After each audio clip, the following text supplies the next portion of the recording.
Olá, tudo bem? Eu sou o Ricardo Mitucci e este é mais um episódio da terceira temporada do podcast Leia a Bula, sua dose semanal de literatura e saúde da alma. Comigo, Ricardo Mitucci, com o mestre Dante Gallian. Bom dia, boa tarde, boa noite, Dante, como vai? Tudo bem? Tudo bom, Ricardo. E você? Também, tudo ótimo. Hoje partindo para o episódio 6 da nossa temporada, tratando do sexto tema do livro É Próprio do Humano, livro de autoria do nosso divino Dante, recém-lançado e que é a base dessa nossa nova temporada, terceira temporada do Leia a Bula. E qual é a lição 6, então, que vai nos dizer respeito no episódio de hoje? É a lição que fala sobre a astúcia, um tema muito interessante, eventualmente meio controverso, é sobre isso que eu vou querer falar com Dante. Então, tema 6 é próprio do humano ser astuto, como diria Divino Dante Gallian. Na página 141 do seu novo livro, É Próprio do Humano, Dante escreve o seguinte: de nada adianta termos fé, inteligência e coragem se, no fim, não formos astutos. E eu quero fazer um diálogo dessa passagem, desse excerto do É Próprio do Humano, com uma obra peso pesado do filho da minha Santíssima Trindade. Para vocês que já me ouviram falar sobre ele, sabem de quem estou dizendo. Estou falando de William Shakespeare na tragédia O Rei Lear. Pode ser, Dante? Tem a sua bênção? Claro, vamos em frente. Legal. Rei Lear, que também é citado nessa lição do livro do Dante. Na página 26, ato 1, cena 4, uma passagem aí, um monólogo de Kent. Kent que era, digamos, o braço direito de Rei Lear, que depois acabou sendo expulso do reino. Dante, se eu estiver falando alguma bobagem, por favor, me corrija, Não, tá? Por enquanto tá tudo certinho, tudo certinho. Kent, no seu monólogo, diz o seguinte: se eu também conseguir modificar os sons de minha voz, alterando o meu modo de falar, a minha boa intenção me fará realizar plenamente o objetivo que me levou a transformar meu aspecto. Agora, banido, Kent, se puderes servir a quem te condenou, e espero que possas, o teu Senhor, a quem amas, te encontrarás pronto para tudo. Se você que está nos ouvindo não leu Rei Lear, deve ter pelo menos entendido que a gente está falando aí de alguém que parece estar se passando por uma pessoa que não é ela própria. É isso mesmo, né, Dante? Perfeitamente. Legal. Então, o que eu quero provocar você para falar sobre essa questão, né, sobre a transformação de Kent sobre a astúcia, é o seguinte: existe aí no popular, digamos assim, mestre Dante, uma certa confusão no que diz respeito à astúcia. Como se houvesse aí uma astúcia boa e uma astúcia ruim, uma astúcia positiva e uma astúcia negativa.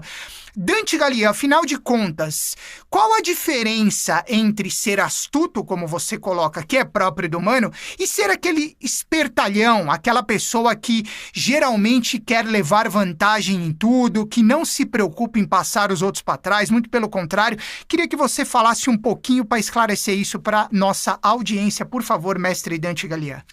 Muito bom, Ricardo. Esse tema da astúcia realmente é um tema, como você disse, controverso, né? Ele acaba gerando mal-entendidos, digamos assim. E na verdade, o que eu fui percebendo e o que me foi, na escrita do meu livro, que é Próprio do Humano, que como vocês sabem muito bem, os ouvintes sabem muito bem, foi inspirado, principalmente o ponto de partida de inspiração é a Odisseia, né? E na Odisseia, o Ulisses, o nosso herói, ele, dos epítetos que ele é chamado em todo o livro, sem dúvida nenhuma, o que é mais referente, aquilo que mais se repete é o astucioso Ulisses, né? O Ulisses, aquele que inclusive teve a ideia da construção do cavalo de Troia, né, para vencer a guerra de Troia. Ulisses que se disfarça, Ulisses que mente, Ulisses que apronta mil e umas, inventa histórias para poder se livrar de situações difíceis e assim por diante. Então, eu fiquei já, lendo a Odisseia, muito intrigado com essa questão, porque na nossa tradição, na tradição filosófica, principalmente do ponto de vista da ética, né, uma ética que é a nossa ética ocidental, muito influenciada principalmente pelo Immanuel Kant, né, que tem toda uma questão que a gente fala sempre da ética kantiana, né, que é justamente você nunca poder usar de meios escusos para obter meios lícitos, ou melhor dizendo, fins lícitos, assim por diante. Então, a gente sempre tem, né, uma visão um tanto quanto desconfiada em relação à astúcia, né? A gente pensa, como você bem colocou, a gente vê a astúcia muitas vezes como um sinônimo de esperteza, né? De uma pessoa espertalhona, de uma pessoa que se utiliza de recursos, de instrumentos, digamos assim, ilícitos, mesmo que seja para atingir fins lícitos, né? Acompanhando a partir da provocação que Homero nos faz na Odisseia, a gente percebe o seguinte: a gente veio desenvolvendo nas lições anteriores todas essas virtudes, todas essas necessidades que a gente tem e que seria próprio do humano, aquilo que é apropriado ao humano, para atingir o nosso fim. No caso, o fim de Ulisses é o retorno a Ítaca, como a gente bem viu.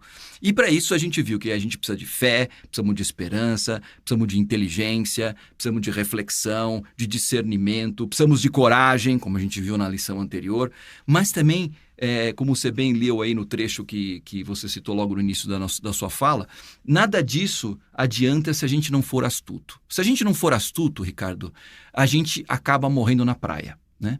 Que seria justamente o fim de Ulisses, caso ele não tivesse utilizado da astúcia como um recurso lícito e necessário para atingir o seu fim. Ora, Ulisses tinha saído de casa há mais de 20 anos, ou quase 20 anos. A gente estava falando que Penélope estava lá sendo cortejada pelos pretendentes, né? Imagine você se Ulisses voltasse para Ítaca, de peito aberto, de cara lavada, dizendo: oi, gente, cheguei. Não ia dar certo, ia dar ruim. É óbvio, né? Então, assim, ele mesmo sabe que a estratégia não pode ser bem essa, até porque ele não sabe o que está acontecendo, né? Além disso, ele, instruído por Atena, né? A gente já viu isso nos outros episódios desse podcast, é uma coisa que eu trabalho ao longo de todo o livro. Atena, que é a deusa que o instrui, que o orienta, que o inspira, né? Na execução desse objetivo, que é voltar para casa e restaurar a justiça e a ordem na sua terra, no seu reino, ela mesma instrui Ulisses a que ele haja com astúcia, né? Ou seja, de que ele tome as devidas precauções para sondar o terreno, para entender o que está acontecendo, e numa frase muito bonita que Homero usa, que é para que os corações se revelem. Essa é uma estratégia que eu acho que ela é bastante fundamental dentro da própria narrativa homérica, mas ela é alguma coisa que, se a gente aplica para a nossa própria vida, ela é fundamental também. Às vezes, né, a gente está muito bem intencionado, a gente quer algo que é bom, que é verdadeiro, que é certo, mas o mundo em que a gente vive é um mundo muito complexo, né? A gente falava no episódio passado, quando falamos da coragem, né, de que viver é perigoso. Sim. Né? E o mundo é esse mar tenebroso de que fala o Saramago, esse sertão que, quando o Guimarães Rosa se refere, ele fala assim, que quando Deus vier, que vem armado, né? Então, assim, a gente não pode ser ingênuo, né? A gente tem que estar perfeitamente, assim, preparado para lidar com circunstâncias que, em geral, são circunstâncias, digamos assim, provocativas, são circunstâncias difíceis, são circunstâncias desafiadoras.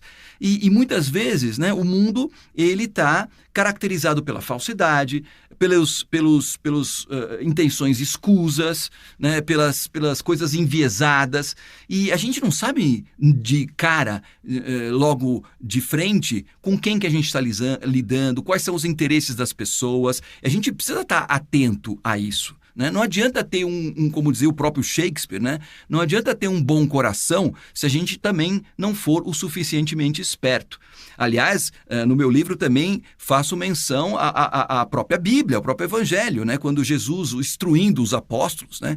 Quer dizer, você pensa assim, Jesus, né? O próprio Filho de Deus, perfeito, né? Aquele né? perfeito, né? Que é o defensor ele mesmo se designa como sendo aquele que é o caminho, a verdade, a vida, né? Assim por diante, o príncipe da paz e assim por diante. Ele mesmo, quando vai instruir os apóstolos, na sua missão apostólica, ele diz: sede puros como as pombas e astutos como as serpentes. Então, na verdade, quer dizer, o próprio símbolo da justiça, da verdade, da pureza, né? Está dizendo o seguinte: vocês estão no mundo para levar a palavra da justiça, para levar a palavra da verdade e assim por diante, mas lembrando que o mundo é um lugar perigoso, né? Portanto, vocês devem ser astutos como as serpentes, puro como as pombas, porém astutos como as serpentes. Então, na verdade, você percebe que há uma relação muito forte, né, na literatura, seja ela religiosa, seja ela laica, e agora a gente falamos de Homero, falamos dos evangelhos, falamos de Shakespeare, né, nessa personagem tão interessante do Kent, que você citou aí, né, que fala o seguinte: para eu obter uma justiça, para eu obter algo que seja um bom objetivo, às vezes eu tenho que me disfarçar. Às vezes eu tenho que me fazer de migué, às vezes eu tenho que me fazer de bobo, né? De mendigo, de invisível, para sondar o terreno, revelar os corações, deixar com que os corações se revelem, para que então eu possa agir com conhecimento de causa.